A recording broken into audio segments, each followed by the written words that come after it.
আজকের আঞ্চলিক সংবাদগুলিতে আপনাদের সবাইকে স্বাগতম। আজ 7 সেপ্টেম্বর রবিবার। আজকের সকালের বিশেষ বিশেষ খবরগুলি হলো, বেশ কয়েকটি বিক্ষিপ্ত ঘটনার মধ্যে দিয়ে শেষ হলো 12 ঘন্টা বন্ধ।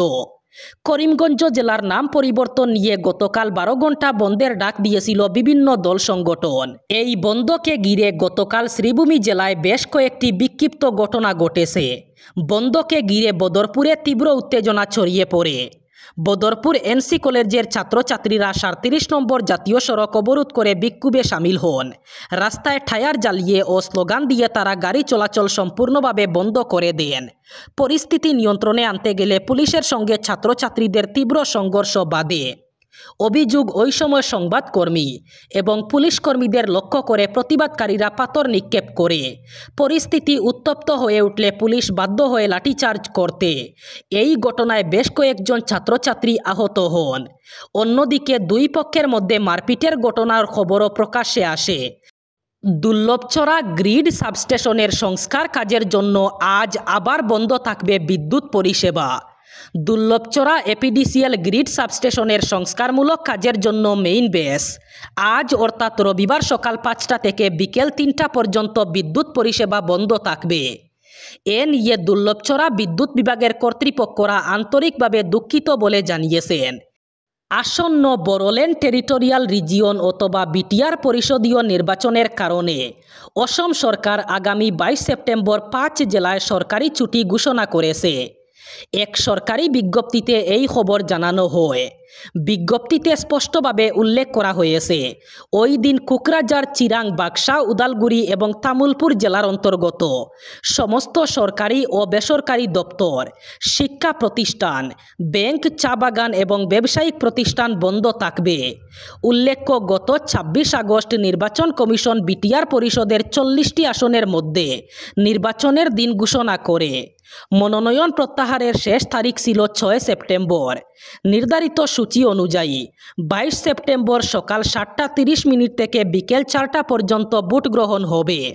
অসমের রাজনৈতিক পরিবেশে এই মুহূর্তে একটাই তারিখকে ঘিরে উত্তেজনা, 10 সেপ্টেম্বর।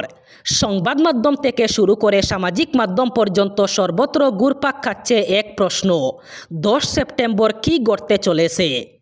এই তারিখকে ঘিরে জল্পনার কেন্দ্রবিন্দুতে রয়েছেন কংগ্রেস সাংসদ গৌরব গগৈ এবং রাজ্যের মুখ্যমন্ত্রী ডক্টর হিমন্ত বিশ্ব শর্মা। কারণ মুখ্যমন্ত্রী আগেই ঘোষণা করেছিলেন, গৌরব গগৈয়ের পাকিস্তানের সঙ্গে সম্পর্ক নিয়ে বিস্ফোরক তথ্য তিনি প্রকাশ করবেন ঠিক 10 সেপ্টেম্বর। স্বাভাবিকভাবেই দিনটিকে ঘিরে কেবল রাজনৈতিক মহল নয়, সাধারণ মানুষের মধ্যেও প্রবল কৌতূহল তৈরি হয়েছে। উল্লেখ্য, কিছুদিন আগে গৌরব গগৈ এবং তার স্ত্রীর পাকিস্তান সফরের খবর প্রকাশ্যে আসে। এই খবর ঘিরে প্রবল বিতর্ক তৈরি হয় অসমে। এমনকি বিষয়টির তদন্তের জন্য বিশেষ তদন্তকারী দল গঠন করে সরকার। জানা গেছে, তদন্ত ইতিমধ্যেই শেষ হয়েছে এবং প্রতিবেদন প্রস্তুত। খুব শীঘ্রই সেই প্রতিবেদন মুখ্যমন্ত্রীর হাতে পৌঁছাবে। রাজনৈতিক মহলের ধারণা, সেই তদন্ত রিপোর্টের উপর ভিত্তি করেই মুখ্যমন্ত্রী 10 সেপ্টেম্বর জনগণের সামনে গৌরব গগৈকে নিয়ে বিস্ফোরক মন্তব্য করতে পারেন। হাতে আর মাত্র কয়েক মাস, আগামী নভেম্বরেই হয়তো বিহারে বিধানসভা ভোট হবে। রাজনৈতিক দলগুলি প্রচারের দাজ বাড়িয়েছে, কিন্তু অস্বস্তিতে এনডিএ। আসন রফা নিয়ে বিজেপি এবং জেডিইউর মধ্যে টানাপোড়েন তুঙ্গে। ফলে এখনও শাসক জোটের অবস্থান রফা চূড়ান্ত করতে হিমশিম অবস্থা। গতবারে ভোটে বিহারে একক সংখ্যাগরিষ্ঠ দল ছিল বিজেপি। আসন কম পেলেও নীতিশ কুমারই ছিলেন মুখ্যমন্ত্রী। এবারও এনডিএর মুখ সেই নীতিশ। তার নেতৃত্বেই লড়বে এনডিএ। কিন্তু এবার দলের আসন সংখ্যা বাড়াতে মরিয়া জেডিইউ নেতৃত্ব। ফলে জোটের আসন রফা নিয়ে পদ্মবাহিনীকে কড়া শর্ত বেঁধে দিয়েছে জেডিইউ। নীতিশ কুমারের নেতৃত্বাধীন দলের দাবি, গেরুয়া শিবিরের চেয়ে বেশি আসনে এবারের ভোটে লড়াই করে তীর চিহ্নধারী দল। এমনকি সেটা একটা আসন হলেও। একজন প্রবীণ নেতা বলেছেন, এখনও পর্যন্ত তাদের যা মনে হচ্ছে তা হলো জেডিইউ অতিরিক্ত আসন চায়। এমনকি যদি বিজেপির চেয়ে একটি বেশিও হয় তাহলেই হবে, যাতে মুখ্যমন্ত্রী নীতিশ কুমারজির জনপ্রিয়তা এবং বিজেপি নেতৃত্বের তার ক্ষমতার উপর আস্থা সুসংহত হয়। আজ অর্থাৎ রবিবার হতে চলেছে 2025 সালের শেষ চন্দ্রগ্রহণ। আজ রাত 9:58 শুরু হবে চন্দ্রগ্রহণ এবং ভোর রাত 1:26 পর্যন্ত স্থায়ী হবে গ্রহণ। ভাদ্রপদ মাসের পূর্ণিমা তিথিতে এই পূর্ণগ্রাস চন্দ্রগ্রহণ জ্যোতিষশাস্ত্র এবং ধর্মীয় দৃষ্টিকোণ থেকে খুবই বিশেষ হতে চলেছে।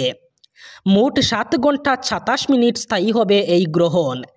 চন্দ্রগ্রহণটি পূর্ণাঙ্গভাবে দেখা যাবে এমন স্থান হল পূর্বে ইন্দোনেশিয়ার হিলা দ্বীপ থেকে শুরু করে পশ্চিমে কেনিয়ার মোম্বাসা বন্দর পর্যন্ত। এই দুই প্রান্তের কিছুটা পূর্ব পশ্চিমেও আংশিকভাবে গ্রহণ দেখা যাবে। তবে উত্তর আমেরিকা, ক্যারিবীয় অঞ্চল এবং দক্ষিণ আমেরিকার প্রায় 90% এলাকা থেকে এটি দেখা যাবে না। এই গ্রহণটি শনির রাশি কুম্ভ এবং পূর্ব ভাদ্রপদ নক্ষত্রে ঘটবে। এই সময়ে রাহু এবং চন্দ্র উভয় কুম্ভ রাশিতে অবস্থান করায় একদিকে যেমন কিছু মানুষের জীবনে সমস্যা বাড়বে, আবার কিছু রাশির জন্য জাতিকার জীবনে আসতে চলেছে সুসময়। যেহেতু গ্রহণ ভারতে দৃশ্যমান, তাই এর প্রভাব অত্যন্ত তীব্র হবে বলেই মনে করছেন জ্যোতিষীরা। আসন্ন বড়োল্যান্ড টেরিটোরিয়াল রিজিয়ন অথবা বিটিআর পরিষদীয় নির্বাচনের কারণে অসম সরকার আগামী 22 সেপ্টেম্বর 5 জেলায় সরকারি ছুটি ঘোষণা করেছে। এক সরকারি বিজ্ঞপ্তিতে এই খবর জানানো হয়। বিজ্ঞপ্তিতে স্পষ্টভাবে উল্লেখ করা হয়েছে, ওই দিন কোকরাঝার, চিরাং, বাক্সা, উদালগুড়ি এবং তামুলপুর জেলার অন্তর্গত সমস্ত সরকারি ও বেসরকারি দপ্তর, শিক্ষা প্রতিষ্ঠান, ব্যাংক, চা বাগান এবং ব্যবসায়িক প্রতিষ্ঠান বন্ধ থাকবে।